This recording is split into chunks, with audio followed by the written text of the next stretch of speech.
The head nurse's eyes rolled white, her mouth wide open. He was eerily suspended in mid-air. Turns out he was impaled by crimson thorns invisible to ordinary people. Long dead and gone. But when I walked outside, the scene became even more bizarre. More people were floating outside, and they too were impaled by crimson thorns. The whole scene was like hell on earth. A few minutes ago, I helped Nurse Lin, Juchi, and Chun Ju escape the ward. I asked Nurse Lin if she had Dr. Luo's number. Nurse Lin took out her phone to call, but found there was no signal at all. I guessed it might be a signal jamming device. The gunshots were gone too. The security team might have been taken out by the attackers.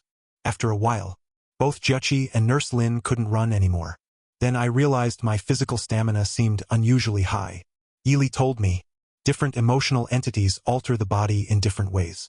Rational power enhances control in all aspects. So your physical strength has indeed improved. I look at Chinju. Could he be one too? At this moment, Juchi says, the gunshots should be able to reach the outpatient department. Someone might call the police. Maybe we should just find a place to hide. But Nurse Lin says, actually, at night, the entire hospital building is empty. Only we must have people. Because the director is here. So everyone feels reassured.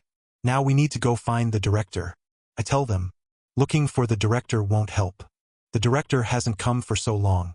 He must be held up by the enemy. This second hospital itself is remote. Now it's just an isolated island. Even if we had Bear Grylls, we would still have to escape first. Chinju says, the entire Zone B only has one emotional entity, the director. It's really not safe. Nurse Lin denied. No, actually, the doctor and our head nurse are also very powerful emotional entities. It's just that the doctor happens to be absent today. Right? Head nurse. We still have the head nurse. He will definitely protect us. An image popped into my head. The head nurse, that person. Seems like we rarely see him. Are the doctor and him both very powerful emotional entities?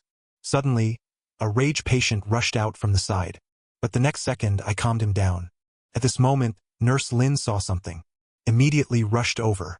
But when he ran over, he found the nurse in front of him had no breath left. At this moment I suddenly thought of a question. How did the enemy make so many patients lose control at the same time? Nurse Lin answered, I don't know, you all take your medicine on time every day. Actually, these drugs are the same as the chains that bound you before. Could suppress the emotional power. So it's impossible for the patient to suddenly lose control. I raised a question.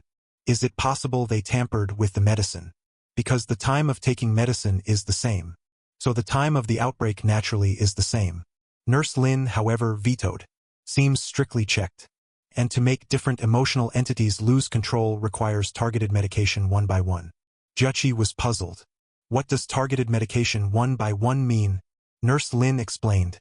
That is to give medicine containing anger to anger emotional entities. Give medicine containing happiness to happy emotional bodies. Only this way will emotional entities lose control due to sudden power enhancement. Our medicines are all named by the head nurse. Then let nurses of each room feed them to patients. The enemy simply can't do it. Speaking of which, Nurse Lin's pupils suddenly contracted. No way. Could it be the head nurse? I hesitated, it seemed. Only this explanation. The head nurse is the traitor. He colluded from inside and outside to distribute drugs to patients that caused them to lose control, making the patients collectively lose control. This also explains why a few of us didn't lose control, because the three of us are unrecorded types of emotional entities. So he couldn't drug us. Shortly after, we finally ran to the hospital entrance. But we stopped at this moment, because we saw a person floating in the air, and this person was exactly the head nurse. Juchi said nervously, seems like the head nurse. How can she even fly? Is she going to deal with us? But Nurse Lin questioned. Head nurse, why did you do this? Why did you betray the second hospital? Sister Zhou. Slowly they all died. Are you indifferent to all this? But the head nurse still floated in the air, not answering. At this moment Juchi suddenly said, wait, something's wrong. He's not floating in the air. There's something on him. Then I spoke up. So you all can't see it. The head nurse isn't floating. He was impaled by crimson thorns and hung midair. He's already dead. Nurse Lin collapsed to the ground.